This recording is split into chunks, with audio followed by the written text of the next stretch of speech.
La semana pasada, para aquellos que no estuvieron con nosotros, yo quisiera brevemente, 2, 3, 4 minutos, poder hablar un poquito de qué hablamos para que puedan entender mejor y aún aquellos que estaban puedan recordar mejor de dónde venimos y para dónde vamos. Pero la semana pasada nosotros estuvimos hablando acerca de cómo la salvación nuestra fue ofrecida por gracia en la persona de Jesús a través de la fe o la confianza depositada en Él, de manera que Cristo es el único camino, es la única persona que puede hacer perdón de nuestros pecados.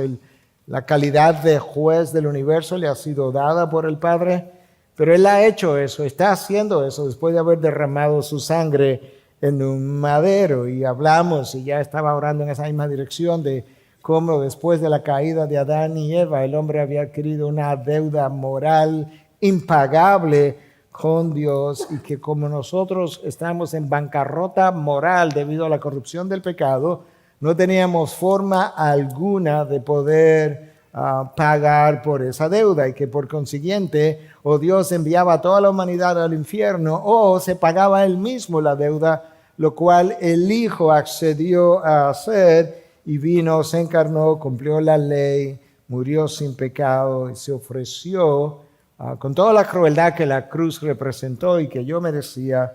Se ofreció allí, y que nosotros debíamos entender que yo no puedo contribuir en nada a mi salvación porque todas mis obras están teñidas por el pecado, y que las únicas obras que me pueden salvar son las obras de Cristo cargadas a mi cuenta. Habiendo dicho todo eso, entonces el último versículo, Romanos 1:17, que estuvimos viendo, termina con la frase: el justo por la fe vivirá. Ese es el mensaje del Evangelio. El mensaje del Evangelio descansa sobre dos grandes hechos: la cruz de Cristo y la resurrección de Cristo. Y eso permite que nosotros podamos alcanzar salvación, ofreciendo nuestros pecados, arrepintiéndonos de corazón y poniendo la fe en Cristo. En el día de hoy yo comienzo una sección larga de la carta de Romanos. Yo no voy a cubrir ni cerca lo que esa sección es, pero es una sección que comienza ahora en Romanos 1:18 y llega hasta 3:20. Y durante toda esa sección lo que nosotros vamos a ver con lujo de detalles, cómo Dios habla acerca de la ira de Dios y cómo la condenación por el pecado cayó sobre gentiles, que representaban a aquellos que no conocían a Dios, capítulo 1 de Romanos, sobre los judíos que sí habían oído del Dios de la Biblia, capítulo 2 de Romanos, y sobre toda la humanidad, capítulo 3 de la carta a los Romanos. De manera que el título de mi mensaje en esta mañana es: la ira de Dios contra una raza en rebeldía. Y vamos a exponer en el día de hoy solamente 3 versículos, 18 al 20. Y entonces yo quiero que tú puedas leer conmigo. Versículo 18: porque la ira de Dios se revela desde el cielo contra toda impiedad e injusticia de los hombres, escucha, que con injusticia restringen la verdad. Pero lo que se conoce acerca de Dios es evidente dentro de ellos, pues Dios se lo hizo evidente. Porque desde la creación del mundo, sus atributos invisibles, su eterno poder y divinidad, se han visto con toda claridad, siendo entendidos por medio de lo creado. De manera que ellos, aquellos que niegan que Dios existe, no tienen excusa. Dios declara eso de forma contundente. No sé si notaste que el texto que yo acabo de leer comienza con un porque. De manera que algo se dijo antes, que ahora viene la explicación o la continuación de lo que se venía diciendo.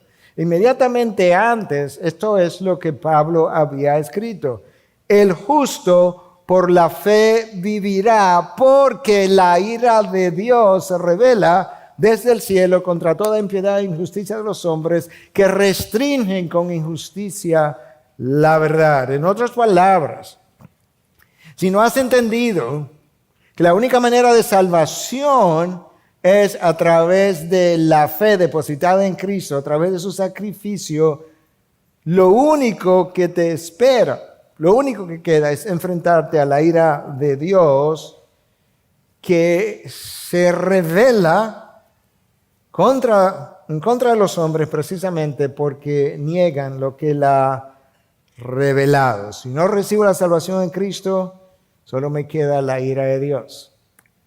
Ahora, nota que en el Evangelio de Juan, capítulo 3, eso que yo acabo de decir está tan claramente explicado que es como que Juan casi estaba oyendo a Pablo y explicándoselo, por así decirlo. Porque Juan dice lo siguiente, Juan 3:16, primero, ese es el versículo que todo el mundo que tiene un tiempo asistiendo a una iglesia lo ha escuchado, porque tanto amó Dios al mundo que ha dado a su Hijo unigénito, para que todo aquel que crea en Él, por la fe el justo vivirá, para que todo el que crea en Él no se pierda, mas tenga vida eterna. Ok, ahí entendimos que lo que yo requiero para adquirir vida eterna es haber creído en Cristo Jesús y obviamente eso implica arrepentimiento de pecado y perdón de mis pecados. Este es el 3:16. Pero la gente raramente recuerda que hay un versículo con el que Juan finaliza ese capítulo 3 que me ayuda a entender lo que Pablo está tratando de explicarnos en Romanos al principio, en Romanos 1:18, conectado con el 17. Escucha, 3:36. El que cree en el Hijo tiene vida eterna. Ahí está la fe otra vez. El que cree en el Hijo tiene vida eterna, mas el justo por la fe vivirá. Hasta ahí es congruente. Pero, ¿qué pasa si yo no creo en el Hijo? Pero el que no obedece al Hijo no verá la vida, sino que la ira de Dios permanece sobre él. Ahí están las dos opciones. Uno, yo creo en el Hijo y adquiero vida eterna. Y dos, si yo no creo en el Hijo y la manera como yo manifiesto que no he creído en el Hijo es viviendo una vida de desobediencia, el que no obedece al Hijo, para Juan, no es que me va a decir que yo hice una profesión de fe, yo creí, ya estoy bien. No. Si tú no vives una vida de obediencia, tú no has creído en el Hijo. Pero el que cree en el Hijo tiene vida eterna. Ahora, el que no cree en el Hijo, el que no obedece al Hijo, tiene que enfrentar la ira de Dios. ¿Y cómo lo dice Juan? La ira de Dios permanece. No es que viene, es que permanece con él. En otras palabras, Cristo es quien remueve la ira de Dios de mí o el juicio de mí cuando fue a la cruz. Entonces la pregunta es, en el texto que leímos, ¿de qué habla el apóstol Pablo? Acuérdate que hemos hecho este ejercicio múltiples veces. ¿De qué habla el apóstol Pablo? De la ira de Dios. Próxima pregunta entonces, ¿qué es lo que dice Pablo de esa ira de Dios? A la mayoría de las personas no le gusta hablar de la ira de Dios, incluyendo hijos de Dios, cristianos, lo cual es como, ¿qué? Y la razón por la que yo lo digo de esa manera es que Dios es quien habla de su ira. Y la palabra de Dios nos dice que no solo de pan vive el hombre, sino de toda palabra que sale de la boca de Dios. Y lo que se dice en la Biblia de la ira de Dios salió de la boca de Dios. Entonces yo necesito conocerlo. Por otro lado, yo necesito recordar lo que Pablo nos dice, que yo soy responsable de predicar todo el consejo de Dios, no los versos que me bendicen nada más, ni los versos que me convienen, no, todo el consejo de Dios, y eso incluye su ira. Una verdad más, a la cual ya yo aludí desde que estaba orando. Si yo no quiero hablar de la ira de Dios, no puedo hablar de la cruz de Cristo. Porque la cruz de Cristo es la visitación de la ira del Padre sobre el Hijo. Vamos a llegar ahí en Romanos 3:20 y adelante. Cuando el Hijo decidió pagar por nuestros pecados. Por eso fue tan cruel. En la cruz de Cristo se juntaron la justicia de Dios y el amor de Dios y la ira de Dios. La justicia de Dios quedó reivindicada cuando la ira de Dios visitó al Hijo. Y es a través de esa oferta que entonces Él, por amor, nos ofrece salvación a aquellos que ponen su fe en Él. Tú puedes ver que ciertamente en la cruz hubo un despliegue de los atributos de Dios de una u otra manera. Por eso en la cruz se chocaron la ira de Dios y el amor de Dios, y el resultado del choque fue tu salvación y la mía. Ahora, si Pablo está hablando de la ira de Dios, yo creo que es necesario comenzar definiéndola. Déjame decirte lo que el académico D.A. Carson del Nuevo Testamento, cómo lo ha pensado. Creo que lo dice de una manera bastante clara. Escucha lo que él dice en una entrevista que le hicieron del ministerio de John Piper. Es importante, esto con relación a la ira de Dios, que podamos iniciar diciendo lo que la ira de Dios no es. Me encanta a mí también muchas veces cuando me hacen preguntas comenzar por decir lo que no es. La ira de Dios no es que Dios pierde los estribos, no, imposible. La ira de Dios es su intolerancia hacia el pecado después de ejercitar su paciencia.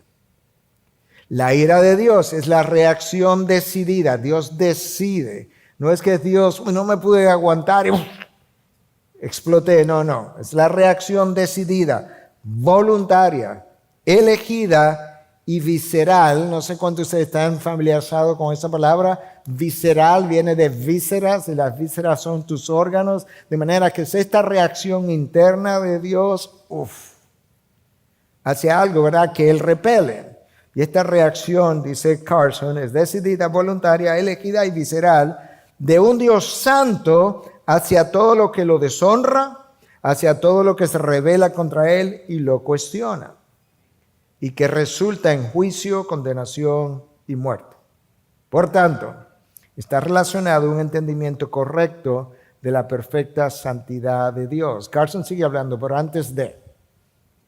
Lo que Carson está diciendo es que si yo no entiendo correctamente la santidad de Dios, yo no voy a entender la ira de Dios, ni la voy a desear, ni la voy a querer, ni voy a querer oír de ella, ni voy a querer hablar de ella. De hecho, la voy a odiar, porque no entiendo por qué existe. Carson continúa, en ese sentido, la ira de Dios es un atributo secundario. Esto es importante. No puedes decir que Dios es ira de la misma manera que dice que Dios es amor. El amor es la naturaleza de Dios. Pero no puede decir Dios es ira. Dios es amor, sí, pero no puede decir Dios es ira. ¿Por qué? Él responde en ira a la rebelión en contra de Él. Es una respuesta a algo que es externo a Él. Algo en su creación que se ha rebelado contra Él. Por tanto, Dios responde en ira debido a mi pecado, pero Dios responde en amor debido a lo que Él es. Voy a detenernos ahí un momento. Dios responde en ira debido a lo que yo hago, que a Él lo insulta. Pero Dios responde en amor debido a lo que Él es. Muy diferente.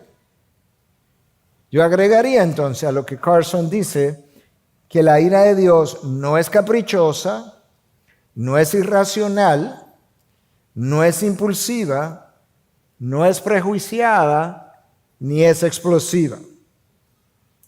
Hermanos, la palabra de Dios dice de manera repetitiva, 12 veces en el Antiguo Testamento aparece el hecho, dice Dios, que Él es lento para la ira, pero no ausente de ira. Y eso es importante.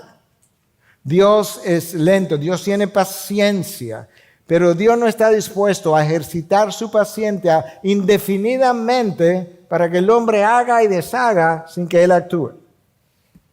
Su santidad no se lo permite. Leon Morris dice que la ira de Dios se opone, escucha, vigorosa e implacablemente a la maldad y el pecado. Hermanos, si Dios no fuera completamente santo, Dios no reaccionara en ira. Nunca, jamás, imposible. La única razón por la que Dios tiene estas reacciones es precisamente su santidad absoluta. Y esa ira es mencionada a lo largo de las Escrituras múltiples veces, desde el libro del Génesis hasta el libro de Apocalipsis.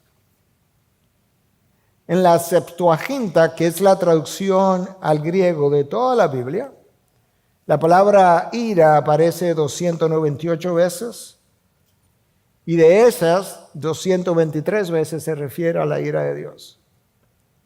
Ahora, hay otras palabras en la Biblia que hablan de la ira de Dios, pero que son sinónimos.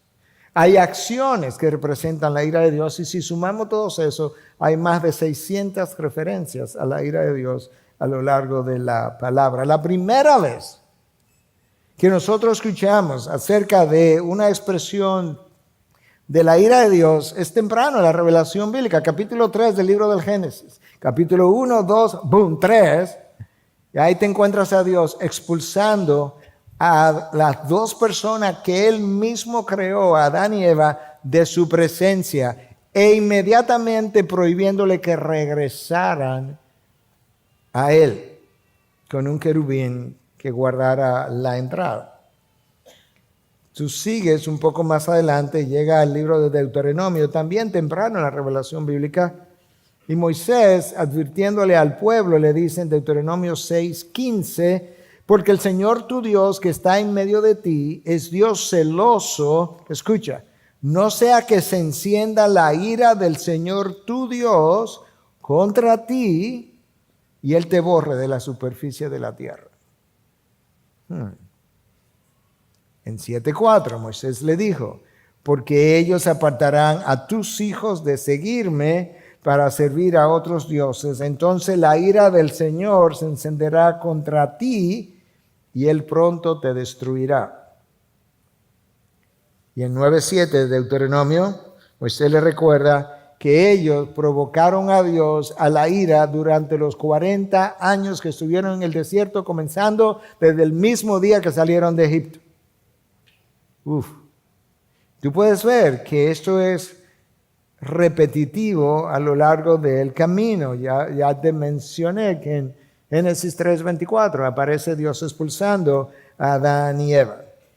Pero si tú te mueves unos capítulos un poquito más adelante, en Génesis tú llegas al capítulo 5 y el texto dice, capítulo 6, versículo 5, el texto dice que Dios vio que era mucha la maldad de los hombres en la tierra y que toda intención de los pensamientos de su corazón era solo hacer siempre el mal.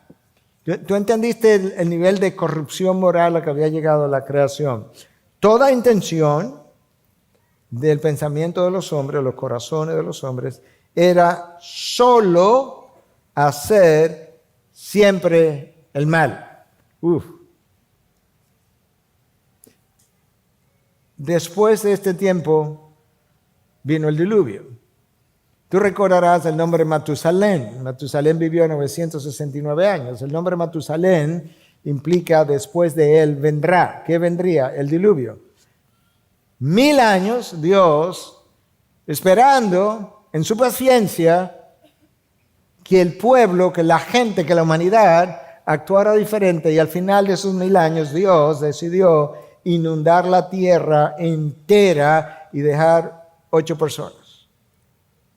Una familia, Noé, sus hijos y sus esposas. Más nadie. Hermanos, si Dios no reaccionara con ira ante la maldad y el pecado, Dios ni fuera santo ni fuera justo. Y yo no creo que tú seguirías y mucho menos adoraras a un Dios injusto y no santo. No valdría ni siquiera nuestro respeto.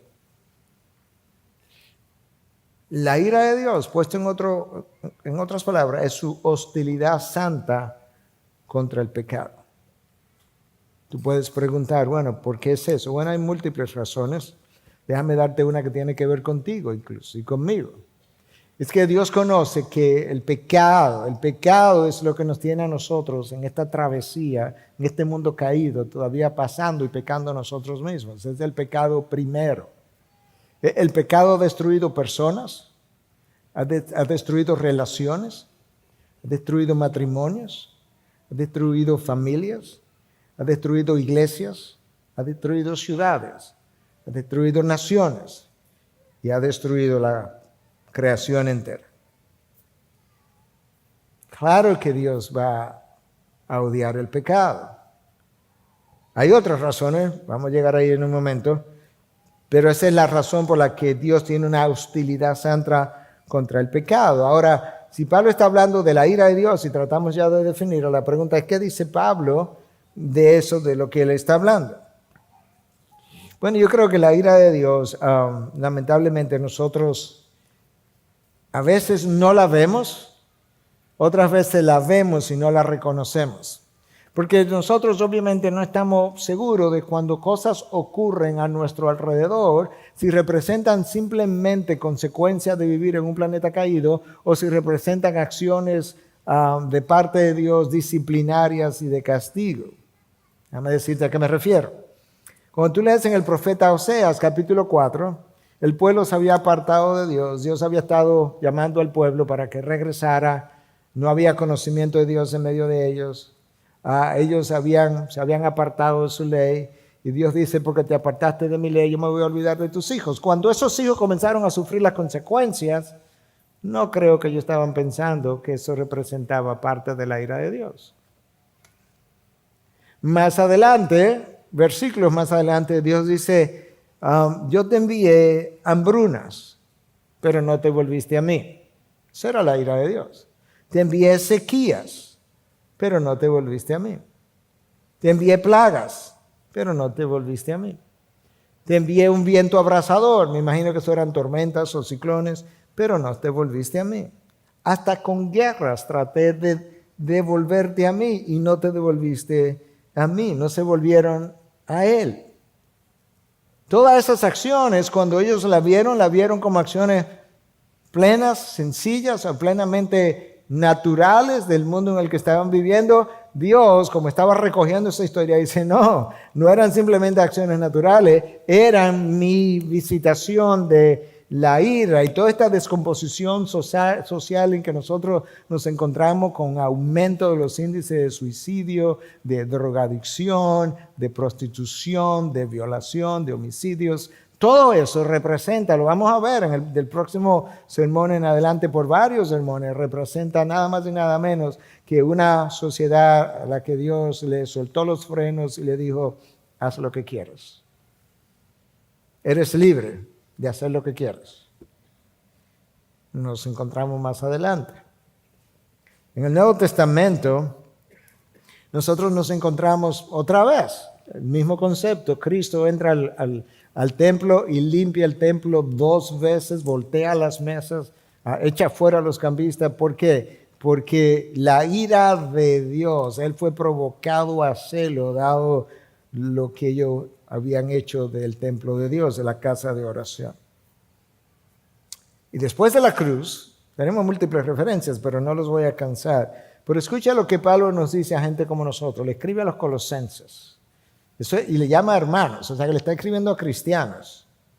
En el capítulo 3, versículos 5 y 6, escucha cómo Pablo les advierte a hermanos acerca de la posible visitación de la ira de Dios. Le dice, por tanto, consideren los miembros de su cuerpo terrenal, todo lo que tú eres, como muertos a la fornicación, impureza, pasiones, malos deseos y la avaricia, que es idolatría. ¿Por qué, Pablo? Escucha.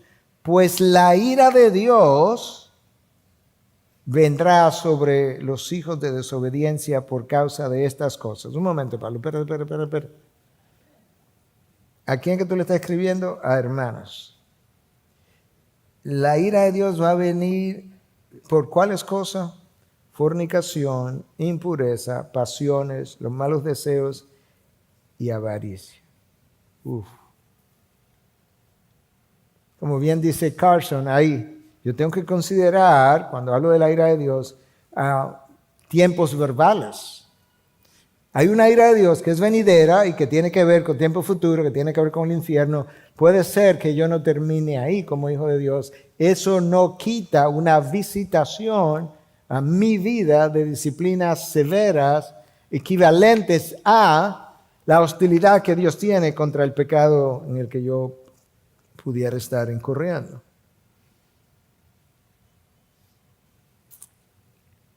¿Qué dice Pablo entonces de esa ira? Pues ya la tenemos definida. Ahora lo que estamos tratando de explorar, ¿qué es lo que Pablo dice? Bueno, dice que se revela desde el cielo. Tiempo verbal continuo, presente continuo. No es que se reveló, no, es que se revela. ¿Cuándo? Continuamente, en todo lugar, en todo tiempo y a todos los hombres. De hecho, el Salmo 111 dice, Dios es justo y un Dios que se indigna cada día contra el impío. Todos los días, cuando Dios ve estas cosas indignas ocurrir, hay una cierta indignación en su interior. La Reina Valera del 2015 dice que Dios pasa veredicto todos los días. Entonces eso es lo primero que Pablo dice, la ira de Dios se revela y se revela continuamente. Número 2, Pablo dice que se revela contra toda impiedad e injusticia de los hombres. La Nueva Traducción Viviente dice que esa ira se revela contra todos los que son pecadores y perversos. Hermanos, eso es así porque Dios odia el pecado.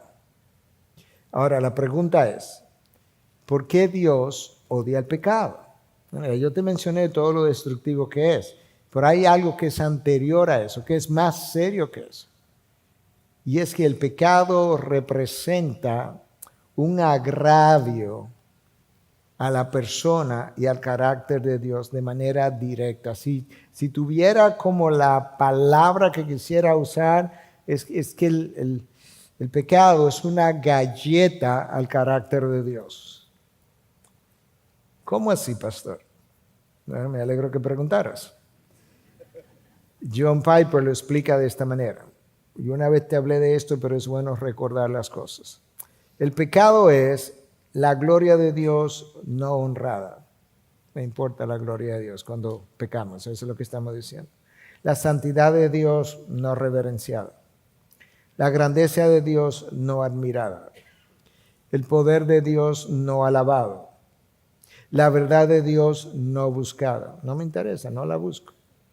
La sabiduría de Dios no estimada. La belleza de Dios no atesorada. La bondad de Dios sobre mi vida no saboreada. La fidelidad de Dios no confiada. Las promesas de Dios no creídas. Los mandamientos de Dios no obedecidos. La justicia de Dios no respetada. La ira de Dios, ni la ira de Dios, la ira de Dios no temida. La gracia de Dios no apreciada. La presencia de Dios no valorada. La persona de Dios no amada. Es un agravio. Es como si asaltáramos, por así decirlo. Es un agravio al carácter de Dios. El pecado, sobre todo para nosotros que tenemos más conciencia, es ignorar la persona de Dios. Es vivir como si Dios no existiera. Es vivir como si a Dios no le importara cómo yo vivo. Es vivir como si Dios no fuera santo y que por consiguiente a Él no le importa mi pecado, mi inmoralidad. A Él lo tiene sin cuidado. No le importa cómo yo afecto a mi persona o a otros. Pero sobre todo, nosotros tenemos que tener mucho más cuidado si ya Cristo me ha sacado de la condenación y yo estoy en un estado de salvación, porque ahora yo estoy en libertad, pero yo no estoy en libertad para hacer lo que yo quiero, yo estoy en libertad para hacer lo que Dios desea para mí. Y escucha cómo el apóstol Pablo nos advierte acerca de esto en Gálatas 5:13, porque ustedes, hermanos, a libertad fueron llamados. Eso me parece, yupi, ahora sí. No. Porque ustedes, hermanos, a libertad fueron llamados, solo que no usen la libertad como pretexto, como excusa para la carne. No usen su libertad para disfrutar la carne porque de ahí te sacaron. Más bien, sírvanse por amor los unos a los otros. No úsense los unos a los otros.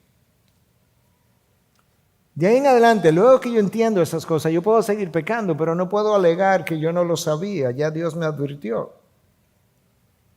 Ahora, hermanos, yo te mencioné que esta primera parte de Romanos 1, le está hablando a personas, a los gentiles. Se está refiriendo primordialmente a gentiles que no conocen a Dios, pero nos habla a nosotros también. En Romanos 2 le va a hablar a los judíos, en Romanos 3 nos va a hablar a todos nosotros, y es ahí donde Dios nos va a decir, por cuanto todos pecaron y quedaron destituidos de la gloria de Dios. Pero por ahora, Pablo me dice que esa ira de Dios es revelada. Número 2, que es revelada contra toda impiedad e injusticia. Número 3, que es revelada contra toda piedad e injusticia de los hombres. Escucha, ¿contra quiénes? Que con su injusticia restringen la verdad. No es simplemente que estos hombres se le olvidó la verdad, lo que Dios había dicho y obraron mal. No. Ellos tienen la verdad. Ellos conocen la verdad. Dios se la ha hecho evidente en su interior, como vamos a ver. Y ahora ellos restringen la verdad, suprimen la verdad, esconden la verdad. Ignoran la verdad voluntariamente. Mira cómo Piper lo explica. Cuando el corazón, esto es bastante, en inglés dirían insightful, como muy sabio de su parte. Cuando el corazón está enamorado de la autoexaltación, de la independencia, lo que yo quiero. Cuando eso implica el individuo que vive a lo Frank Sinatra, tú sabes, yo lo hice a mi manera. Cuando el corazón está enamorado de la autoexaltación, de la independencia y de los placeres pecaminosos, la mente, escucha, esto es la parte como sabia, la mente inevitablemente distorsionará la verdad o suprimirá la verdad para proteger los ídolos del corazón. Nosotros tenemos ídolos en el corazón que adoramos, que no estamos dispuestos a dejar ir. Pero yo no puedo conocer la verdad y entonces dejar que la verdad destruya mis ídolos. La manera como yo protejo mis ídolos es que yo distorsiono esto y le doy otra interpretación. Acomodo. Y así mis ídolos sobreviven. Yo agregaría a lo que Piper dice, así nosotros justificamos el pecado. Dios dice, yo quiero que sepan que yo estoy enojado contra todo lo que restringen la verdad. Dios ha revelado en la creación y en sus diseños cómo Él entiende que las cosas son y deben funcionar. Cuando hoy se dice, muchos dicen por ahí, algo que está afectando a nuestra sociedad, que un hombre puede ser mujer y que una mujer puede ser hombre y que el transgenderismo hay que respetarlo como una forma aceptable de vida, esas personas están suprimiendo la verdad que ellos conocen, que Dios reveló en sus diseños. Y esa supresión de la verdad incendia o incendiará la ira de Dios.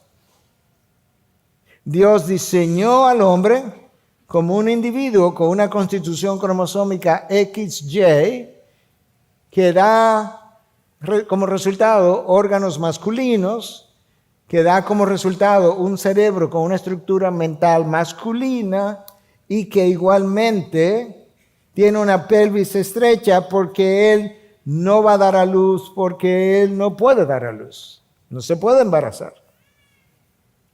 Por otro lado, Dios diseñó a la mujer como una persona con una estructura cromosómica XX que producen genitales femeninos, con una estructura cerebral igualmente femenina y una pelvis más ancha para que acomode el embarazo y el parto. Todo el que diga lo contrario suprime la verdad de Dios y quedará bajo la ira de Dios.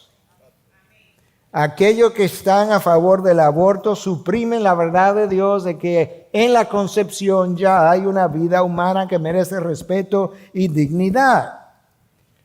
Ellos pueden afirmar que creen en Dios, pero el Dios que están creyendo no es el Dios de la Biblia. Y si es el Dios de la Biblia, es un Dios que ellos han distorsionado, que ya no corresponde al Dios que aquí se describe. Y la verdad de Dios se revela contra toda impiedad e injusticia de los hombres, que con su injusticia suprimen, restringen, cambian, ocultan su verdad. Dios dice, me aira que digan otra cosa de lo que yo diseñé. Vimos, la verdad de Dios es revelada, la verdad de Dios es revelada contra toda impiedad e injusticia de los hombres, que restringen la verdad. En cuarto lugar, Dios está airado porque el hombre niega que Él existe. Nota lo que Dios dice. Dios dice, eso es mentira. Otros dicen que no tienen suficiente evidencia. Dios dice, eso también es mentira. Romanos 1, 19 y 20. Pero lo que se conoce acerca de Dios es evidente dentro de ellos. ¿Tú estás seguro, Dios? Pues Dios se lo hizo evidente. Yo te digo, dice Dios, que es evidente. No que lo puedes rebuscar mucho y encontrarlo. No. Es evidente. Porque desde la creación del mundo, sus atributos invisibles, su eterno poder y divinidad se han visto con toda claridad, siendo entendido por medio de lo creado, de manera que ellos no tienen excusa. Dios dice, no me diga que yo no existo. No es verdad. Yo he puesto en tu interior, en tu conciencia, conocimiento de mi existencia en más de una forma. El libro de Eclesiastés 3:11 dice que Dios ha puesto la eternidad en nuestro interior. Donde quiera que tú vayas en el globo, tú vas a encontrar gente. No importa dónde tú vayas, tú vas a encontrar gente que está adorando algo o a alguien. En otras palabras, el hombre sabe en su interior, cuando él mira alrededor, esto no es todo lo que existe.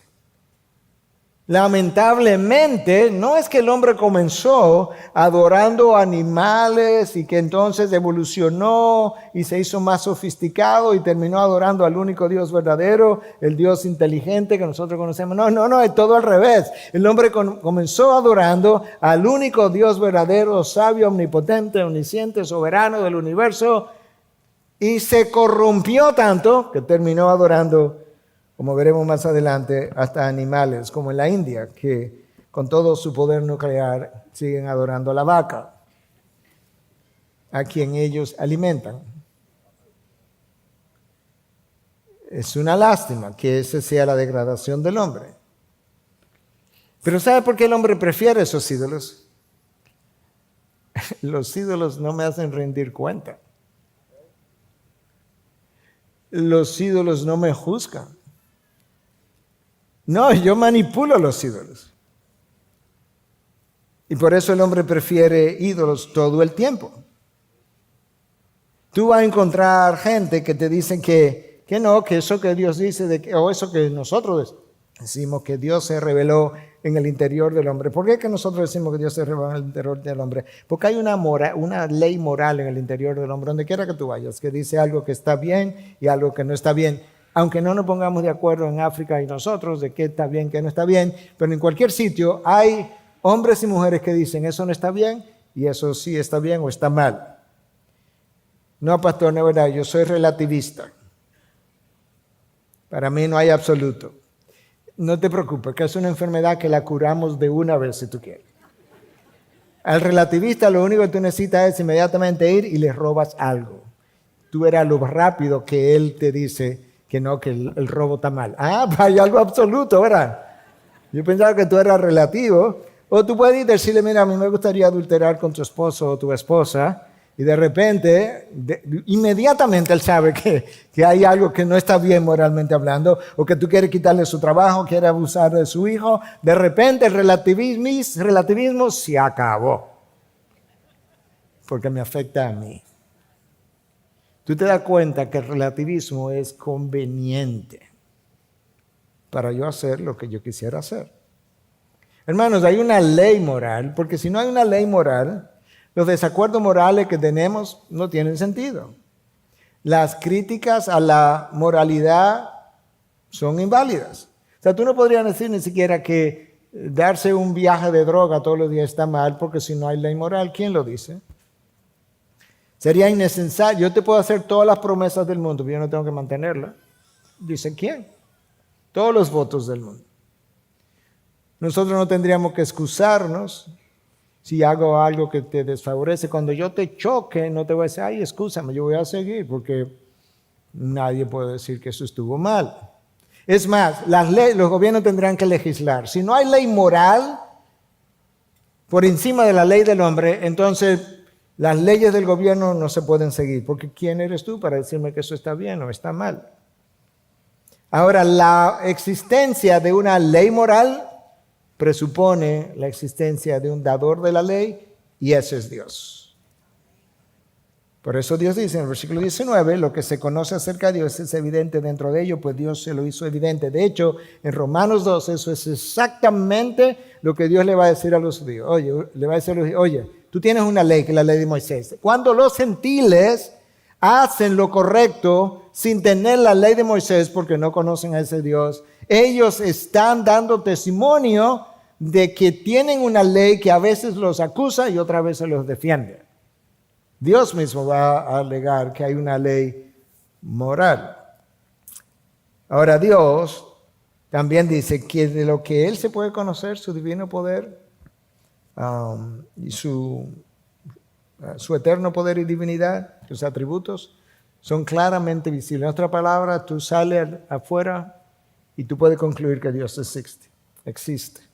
Las calibraciones del universo son tan espectacularmente extraordinarias, las calibraciones de fuerza y de energía tan diminutas, que hoy que tenemos más ciencia, nosotros podemos concluir con más razón que Dios existe. Míralo en versículo 20, porque desde la creación del mundo sus atributos invisibles, su eterna poder y divinidad se han visto con toda claridad. ¿Pero cómo? Bueno, ellos se entienden por medio de lo que ya yo creé. Oye, es tanto así que el 7 de abril del año 1980, del 80 al 2000, 20 años, del 2000 al 24, casi 24 años, hace 44 años atrás, la portada, el frente de la revista Time Magazine, decía lo siguiente: en una revolución colmada tanto de ideas como de argumentos que nadie hubiese predicho 2 décadas atrás, Dios está regresando a círculos intelectuales y filósofos académicos. ¿Por qué? Porque la ciencia se ha ido acumulando y ha ido llegando a la conclusión, no, que esto es imposible sin que haya una inteligencia detrás creadora. Olvidémonos de esto, de que esto salió de la nada. La nada es nada, y la nada, siendo nada, no puede producirlo todo. La nada no puede pensar. Dios reveló eso hace tiempo. Cuando Él inspiró el Salmo 19, Dios le dice al hombre, mira los cielos proclaman la gloria de Dios. El firmamento anuncia la obra de sus manos. Un día transmite el mensaje al otro día, y una noche a la otra noche revela sabiduría. No hay mensaje, no hay palabras, no se oye su voz. Ok, el universo no habla, pero por toda la tierra salió su voz y hasta los confines del mundo sus palabras. En otras palabras, hay un mensaje en el universo que habla de que hay una inteligencia superior detrás, que nosotros sabemos que es Dios. Los hombres de ciencia le llaman inteligencia detrás o diseño inteligente, porque es imposible. Pastor, pero ¿cómo eso que Dios dice que si tú sales a partir de lo que tú ves, tú puedes concluir lo que no se ve? Sí, bueno, eso no es tan difícil. Tú piensas que yo tengo un cerebro. Tú lo estás viendo, mi cerebro. ¿Por qué tú piensas que yo tengo un cerebro?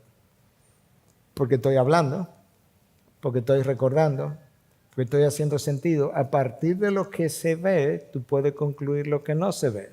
Esto es un ejemplo sencillo, pero déjame darte uno un poquito más complejo, porque no podía dejarte ahí. En el año 1930, este físico, Wolfgang Pauli, italiano, estaba estudiando los neutrones, protones, electrones del átomo y dice, oye, esto funciona de una manera que tiene que haber, tiene que haber otra partícula. Yo no la he visto, no sé cuál es su carga, no sé cuál es su peso, pero tiene que haber una partícula, otra, obligatoriamente, para que el átomo funcione como funciona. Y mucha gente pensó que estaba loco. Él dijo, no, aunque yo no lo vea, eso tiene que existir. Pero ¿cómo tú lo sabes? Por lo que existe y como está funcionando, yo sé que ahí tiene que existir.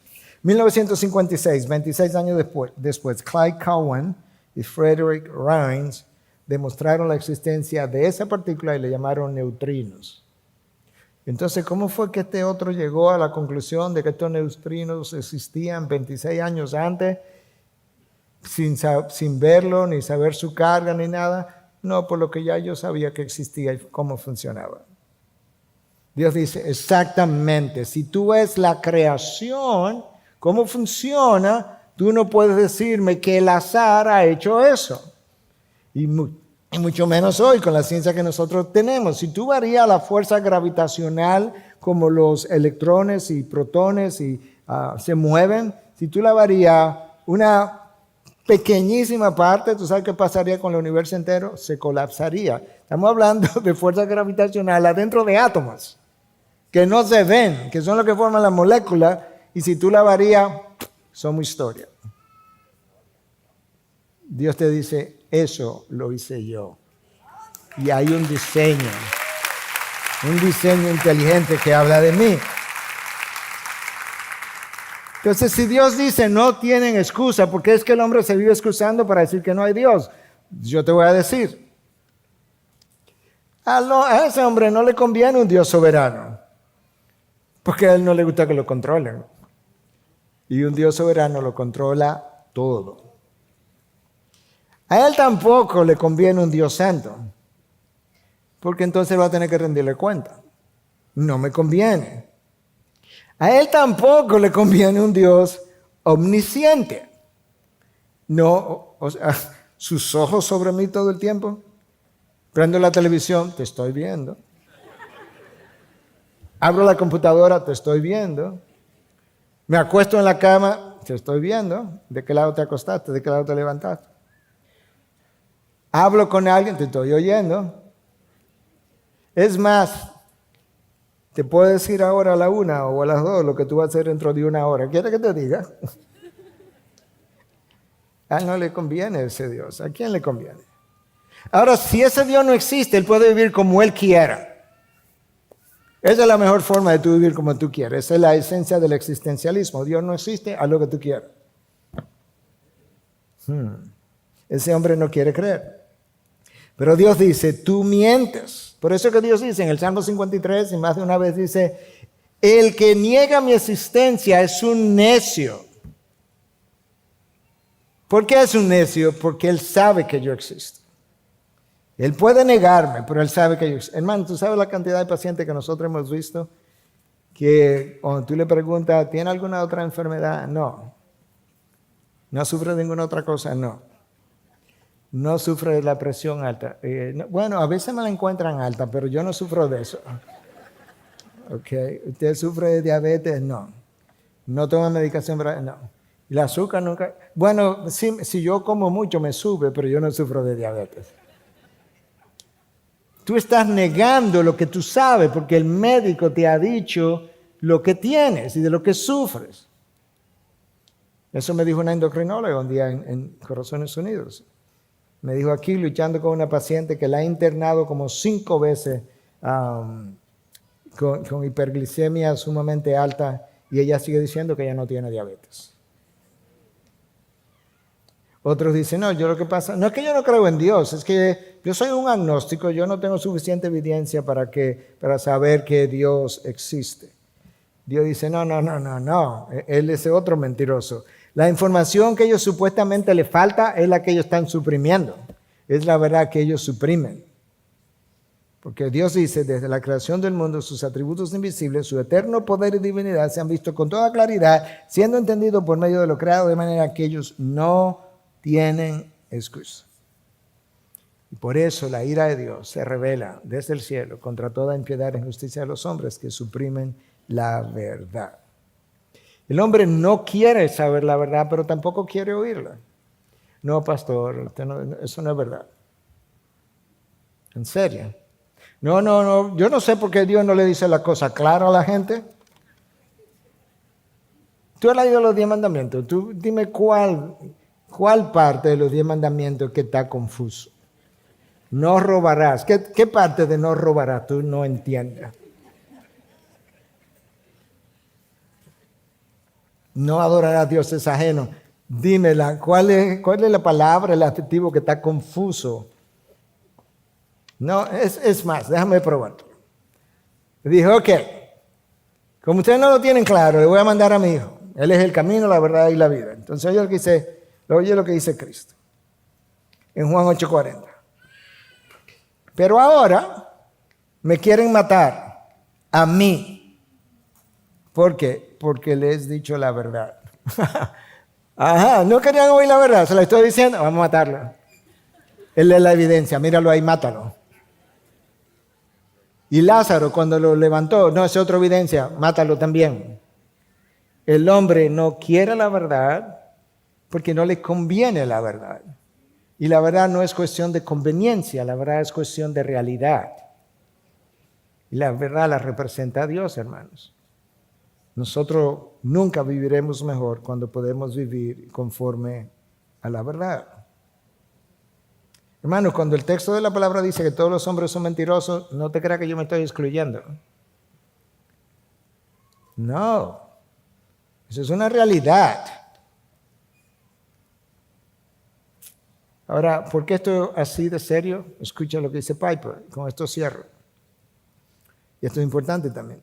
Cuando amas el pecado, no puedes amar la verdad. La verdad es demasiado amenazante. Amenaza con quitarte tus placeres ilícitos. Me atrevería a decir que prácticamente toda la mentira proviene de esto. Escucha de qué. Un afecto más fuerte por los placeres del pecado. Eso es la injusticia. Amar al pecado más que amar a Dios y su verdad. Como decía Edwards, cada vez que tú y yo pecamos, cada vez, estamos dando evidencia de que amamos más el pecado que a Dios. Porque si amáramos más a Dios que el pecado, no pecáramos. Hermanos, eso debe llevarte a varias cosas. Debe llevarte a una mejor comprensión de la santidad de Dios. Debe llevarte a una mejor comprensión de la gracia que nos ha visitado en Cristo Jesús, que nosotros, viniendo de esa extrema corrupción que nos trajo el pecado, Cristo fue a la cruz para sacarnos de la esclavitud que mi corrupción me había producido, y que Él derramó sangre y luego te dice, por gracia yo puedo perdonar tus pecados. Yo requiero, sin embargo, yo requiero que tú te arrepientas, yo requiero que tú pidas el perdón, y entonces yo puedo y tengo la autoridad para perdonarte, y yo requiero también que deposites toda tu confianza, toda tu fe en mi persona como la única cosa que te puede salvar, y luego, como dice Juan 3:36, que tu vida de obediencia dé evidencia de que realmente has creído. Es como es, hermanos, no son las obras. Los jóvenes los adolescentes de la iglesia, hace varias semanas atrás, me pusieron a jugar ping-pong con ellos. No el ping-pong de mesa, sino ping-pong de preguntas que yo ni conocía. Y al final me dijeron, ¿la fe o las obras? Y tú tenías que decir una cosa o la otra. Y dije, bueno, la fe que produce las obras. Eso es como es. Las obras son la evidencia de mi fe. Hermanos, si tú y yo pudiéramos aquilatar la santidad de Dios, la ira de Dios, debido a su santidad, la justicia de Dios, pero sobre todo la gracia de Dios, que te dio salvación por fe, por gracia, que te trajo aquí, que te trajo a la cruz, tu vida y la mía sería siempre otra clase de vida. Más obediente, más entregada, de mayor satisfacción, de mayor gozo, de mayor plenitud y de mayores bendiciones para la posteridad. Hermano, el hecho de que me salí con la mía hoy no garantiza de que mañana no vendrá la visitación de su disciplina. Israel supo esperar 150 años antes de que llegara.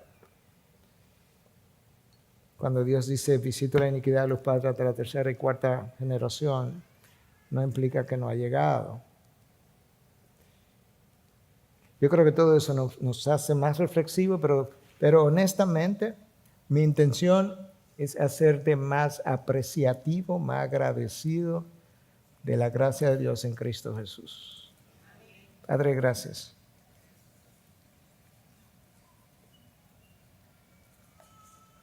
Porque tu gracia me ha traído aquí. La verdad es que fue tu gracia que me permitió predicar, Dios. Porque hablar de la ira de Dios cuando yo sé que yo soy digno de esa ira, no es cosa fácil. Yo solamente lo pude hacer por tu gracia. Ninguna otra razón. Y yo te doy gracias que así ha sido. Permíteme cada vez que yo predico todavía mejorar más el nivel al que vivo con relación a tu estándar, para que cada vez pueda ser más veraz cuando predico lo que predico. Para la gloria tuya, en Cristo Jesús. Amén. Gracias por acceder a este recurso. Espero que haya sido de gran bendición para tu vida. Te sugiero que te suscribas a este canal de forma que tú puedas recibir notificación la próxima vez que hayamos subido un nuevo recurso que pueda servirte de instrucción y bendición.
grandparents' attic.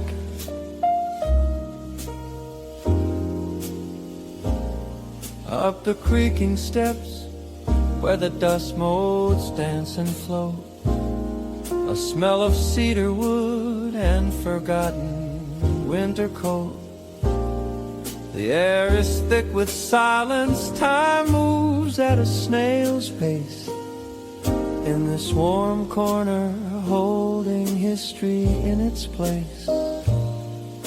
An old dented trumpet that Grandpa used to play tells 1,000 untold stories of a brighter yesterday. Here's a shoebox tied with string, full of photographs in black and white, faded smiles from decades past, bathed in attic light. This is more than just a room beneath the sloping eaves. It's a library of whispers rustling through the leaves, a slow and gentle rhythm of a life lived long and true. The grandparents' attic is a place where time slows down for you. Every broken doll and chipped teacup sings a sweet old song, telling me exactly where I came from, where I belong.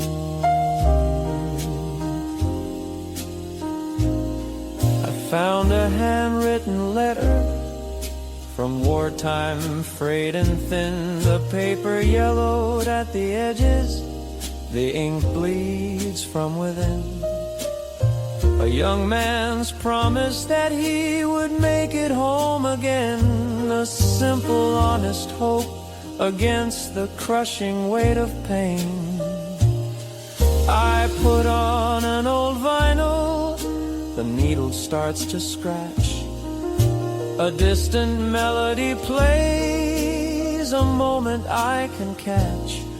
Sitting on the worn floorboards, letting memories unfold. More precious than silver, more valuable than gold. This is more than just a room beneath the sloping eaves.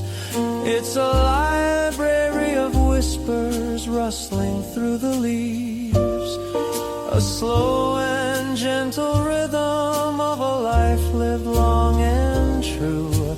The grandparents' attic is a place where time slows down for you. Every broken doll and chipped teacup sings a sweet old song, telling me exactly where I came from, where I belong.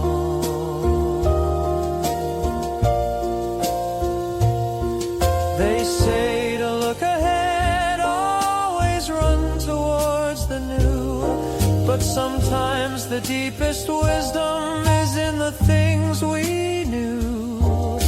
A legacy of love in the things they left behind, peace and quiet comfort for the searching modern mind.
you gently